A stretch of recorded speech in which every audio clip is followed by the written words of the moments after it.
Salve, salve galera, sejam bem-vindos a mais uma aula aqui no canal Biologia Legal. Hoje estou aqui para falar com vocês sobre as esferas terrestres. Lembrando aí que o nosso planeta ele é esférico, ele tem essa forma, uma forma esférica, e aí ele vai ser composto por várias substâncias. E então nós vamos ter várias esferas. Então nós vamos estar trabalhando hoje e vendo quais esferas que vão estar compondo aí o nosso planeta. Então, para compreender aí o que acontece, né, em nosso planeta, nós separamos os materiais terrestres e os processos típicos em grandes domínios. São chamados aí então de esferas terrestres. Devemos lembrar sempre que o planeta é um todo, ele é unificado. O que acontece em uma esfera, né, vai estar interferindo diretamente na outra esfera terrestre. As esferas que nós temos no planeta Terra são as seguintes. Nós vamos ter a litosfera, que é formada aí pela rocha sólida ou líquida. Nós vamos ter a hidrosfera, que é a camada formada por água. A atmosfera, que é a camada formada por gases. A biosfera, que é toda a camada do planeta, que engloba tanto a atmosfera quanto hidrosfera e litosfera, que contém vida. Essa biosfera também ela é chamada de ecosfera. Então essas são as principais esferas terrestres. Aqui uma visão mais ampla do nosso planeta, a foto do nosso planeta mostrando aqui então a litosfera ou geosfera. Nós vamos estudar, ter uma aula posterior explicando a estrutura dessa geosfera, né, as camadas internas do planeta, mas litosfera ou geosfera é a camada formada por rocha sólida ou rocha líquida. A atmosfera é uma camada de gás que envolve todo o planeta, né, onde vai estar aí o nosso oxigênio que nós necessitamos para a nossa sobrevivência, o oxigênio. Eu vou ter a biosfera em si, nós consideramos todo o planeta, onde existe vida, seja no ar, na água ou no solo, né, na litosfera, onde tem vida, todos esses locais nós consideramos aí de biosfera. E a hidrosfera, que é essa parte formada por água, tanto dos mares, oceanos, rios, lagos, lagoas, e até mesmo poça d'água. Então isso é a hidrosfera. Então nós vamos ter as esferas fluídas do nosso planeta, da parte externa, que é a atmosfera e a hidrosfera. Vamos começar falando da atmosfera. A atmosfera ela vai englobar aí os materiais terrestres gasosos e os processos que acontecem com eles. A atmosfera vai desempenhar muitas funções aí, como distribuir a energia solar por toda a superfície do planeta Terra. É também na atmosfera que vai estar acontecendo os fenômenos atmosféricos, como os raios, as nuvens, os trovões, e a atmosfera também funciona como uma espécie de escudo para o nosso planeta, protegendo aí o planeta dos raios solares e também de pequenos fragmentos de rocha, os meteoros, os meteoritos que caem e se chocam com o nosso planeta, geralmente entram em contato primeiro com essa atmosfera, sendo destruídos antes de chegar, né, a bater direto no solo. Então essa atmosfera acaba protegendo o nosso planeta aí desses corpos celestes também. Enquanto a partir da hidrosfera, que é a parte formada por água, ela envolve toda a água do planeta Terra, os fenômenos que são relacionados à circulação aí pelo continente e pelos oceanos. Então a hidrosfera é a camada formada por água do nosso planeta. A geosfera já vai ser toda a parte rochosa do nosso planeta. Essa geosfera ela vai ser dividida em várias partes. Uma camada sólida onde nós estamos vivendo, que é chamado de crosta terrestre. Uma parte mais abaixo, já formado por rocha fluida, que é o manto. E o núcleo terrestre, o núcleo externo, que vai ser formado aí por metais fluidos.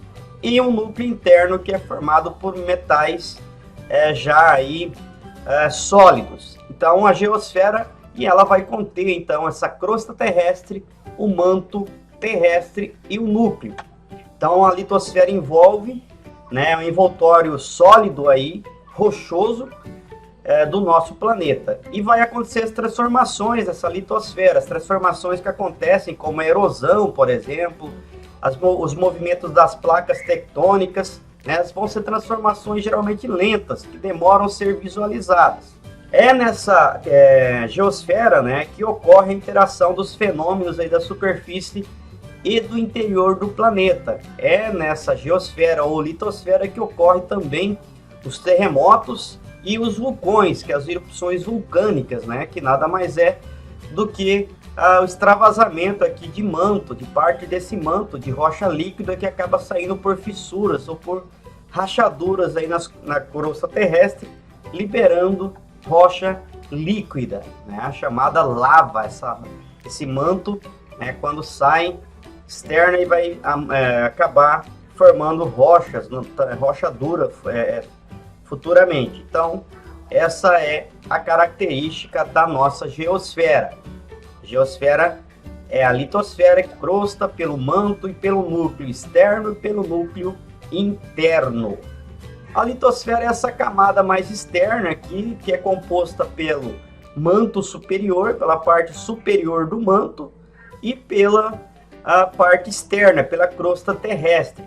Então, é importante anotar essa definição de litosfera, que ela é composta pela crosta terrestre, que é a parte externa, e pelas partes mais externas do manto, né? Nessa litosfera que contém aí os registros das mudanças ambientais que ocorrem no nosso planeta Terra. Falar um pouquinho aqui do manto e do núcleo terrestre. O manto e o núcleo terrestre vão ser aí esferas rochosas internas do planeta, tá? São inacessíveis à observação direta, mas são responsáveis aí por fenômenos que vão ser observados na superfície, como o magnetismo, né, a formação do campo magnético do nosso planeta, e também aí o movimento das placas tectônicas. Então esse manto ele vai formar correntes de magma aqui dentro, o que vai acabar movimentando as placas tectônicas, as placas, né, da crosta terrestre, causando terremotos, causando inclusive o surgimento de montanhas, assim como ocorre aqui na América do Sul, a Cordilheira dos Andes, né, ocorre porque tem dois blocos da nossa crosta terrestre que se chocaram, formando aí essa cordilheira que nós chamamos de Cordilheira dos Andes. Quando ocorre esse choque entre essas plataformas da crosta terrestre, né, nós chamamos de tectônica de placas, o movimento das placas tectônicas, ocorre geralmente terremotos, e nesse local onde tem um encontro vai ter também a formação aí de vulcões. E o nosso campo magnético, o planeta Terra tem um campo magnético, o planeta Terra funciona como um ímã, um grande ímã, ele vai ter um polo sul e um polo norte, tá? Assim como o ímã tem, esse campo magnético vai ser formado pela interação aqui do núcleo que está girando, o núcleo sólido, o núcleo interno que fica girando, tá? Interagindo com o núcleo externo e com o manto. E esse giro do núcleo do nosso planeta acaba gerando esse campo magnético que acaba por si também protegendo aí o nosso planeta de raios aí, de ejeção de massa coronal do Sol, de partículas carregadas que vêm aí do espaço. Uma coisa importante, né, quero salientar aqui, que nós temos o Polo Norte e o Polo Sul. O Polo Norte, que é a parte, né, do hemisfério norte do nosso planeta, ela corresponde que se o nosso planeta fosse um ímã, esse polo seria o polo sul de um ímã verdadeiro. Em contrapartida, o polo sul magnético, ele funciona como um polo norte de um ímã.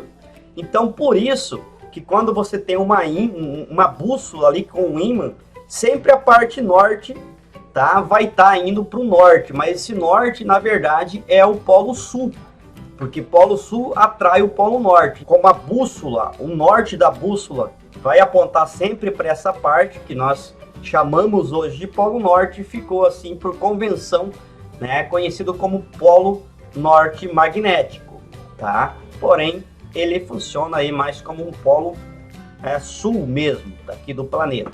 Então nós vamos ter aqui o polo sul geográfico e o polo norte geográfico do nosso planeta.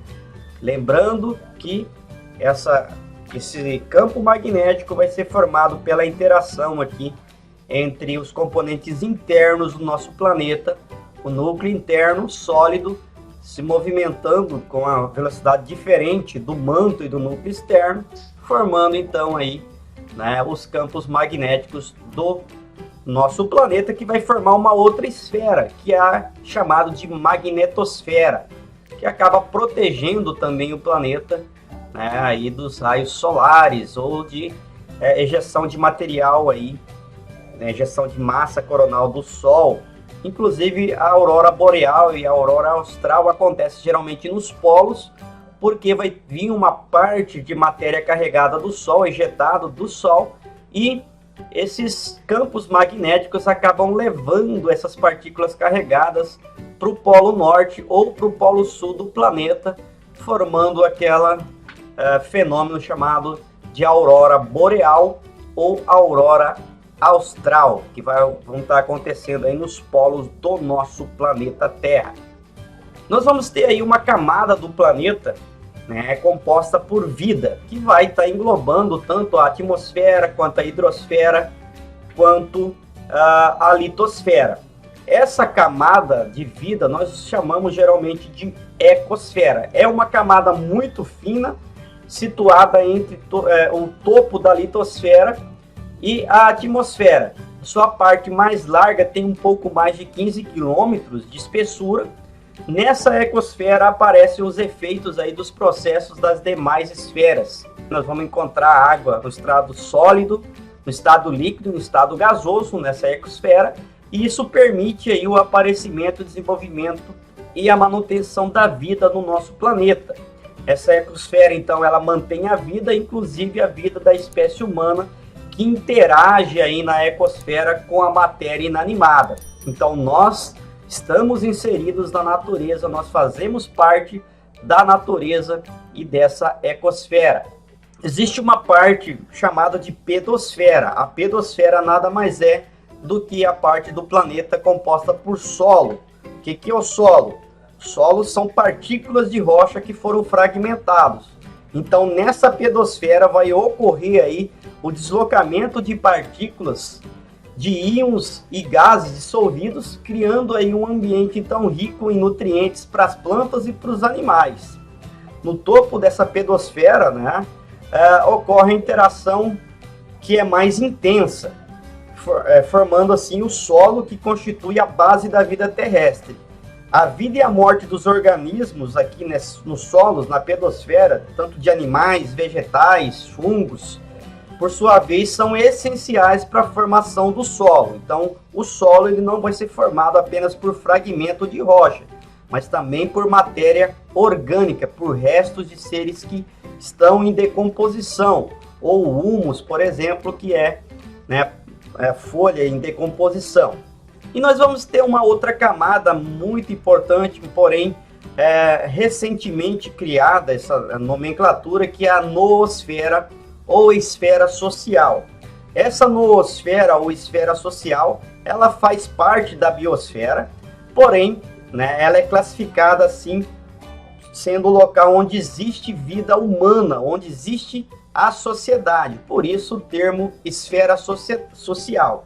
Então a humanidade se organiza aí de diversos modos no nosso planeta, né? E as relações se estabelecem devido à necessidade de viver em sociedade. Então o conceito aí de conviver socialmente levou à noção de noosfera, ou esfera social do planeta. Outro modo de se entender a esfera humana no planeta é de antroposfera, que reúne os diferentes povos, né, desde a antiguidade até os dias atuais. Então essa é a esfera humana, a esfera social, a esfera onde nós convivemos aí com os nossos semelhantes. As principais esferas terrestres são então a atmosfera, camada gasosa, a hidrosfera, a camada formada por água do nosso planeta, a geosfera, que é a camada formada pelas rochas, que é composta pela litosfera, que é essa litosfera, lembrando que ela é formada pela crosta terrestre, onde a gente vive, né, essa parte sólida, superficial do planeta, e a parte superior do manto, o manto terrestre e o núcleo. Nós vamos ter aí a biosfera ou ecosfera, que é onde existe a vida no planeta, e a esfera social, conhecida como noosfera ou antroposfera, que é as partes do planeta onde convive a espécie humana. Todas as esferas materiais do planeta interagem continuamente formando um sistema integrado. Isso é importante lembrar, que todas essas esferas do planeta estão aí formando uma espécie de sistema, onde todas estão ligadas de alguma forma uma a outra. O que acontece, né, um acidente, uma mudança, uma interferência em uma dessas esferas acaba, de certo modo, interferindo nas demais. Então essa foi a nossa aula aí sobre as esferas terrestres. Espero que vocês tenham gostado. Não esqueça de deixar seu like, deixar seu comentário. Em breve vou estar trazendo aí uma aula sobre a geosfera, né, tratando da estrutura física do planeta Terra, né, a parte interna, estudando mais a fundo aí como que é composto o planeta, o manto, o núcleo interno, núcleo externo e a crosta terrestre com maiores detalhes. Então, forte abraço e até a próxima aula aqui no nosso canal.